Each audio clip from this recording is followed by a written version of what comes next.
Make a deal. Please, sir, make a deal. I'll do anything. I'll do anything, sir. শুল্ক আরোপের পর বিশ্ব নেতারা এখন আমাকে স্যার স্যার বলে ডাকছে।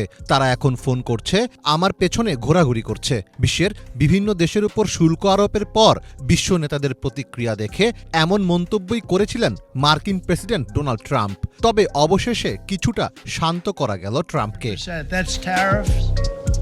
গত 2 এপ্রিল শুল্ক আরোপের ঘোষণা দিয়ে 181টি দেশ ও অঞ্চলের তালিকা প্রকাশ করে যুক্তরাষ্ট্র, যেখানে বাংলাদেশের ওপর 37% শুল্ক আরোপের বিষয়টি উল্লেখ করা হয়। অনেক দেশই যখন বুঝে উঠতে পারছিল না কিভাবে এই শুল্কের চাপ মোকাবেলা করবে, তখন সমাধানের পথ খুঁজতে থাকে বাংলাদেশ।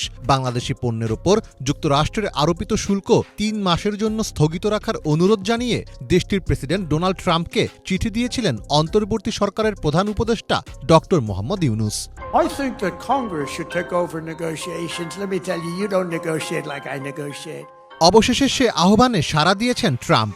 বুধবার দিবাগত রাতে চীন বাদে যেসব দেশের ওপর শুল্ক আরোপ করা হয়েছিল সেটি 90 দিনের জন্য স্থগিতের ঘোষণা দিয়েছেন মার্কিন প্রেসিডেন্ট ট্রাম্প। তার মালিকানাধীন সামাজিক মাধ্যম ট্রুথে এ ব্যাপারে লিখেছেন, বিশ্ববাজারের প্রতি চীন যে অসম্মান দেখিয়েছে সেটির ভিত্তিতে আমি চীনের উপর শুল্কের পরিমাণ 125% উন্নীত করছি, যা এই মুহূর্ত থেকে কার্যকর হবে। যে দেশগুলো যুক্তরাষ্ট্রের বিরুদ্ধে কোনো পাল্টা ব্যবস্থা নেয়নি তাদের জন্য আমি শুল্ক 90 দিনের জন্য স্থগিত করেছি এবং পারস্পরিক শুল্ক 10% নামিয়ে এনেছি।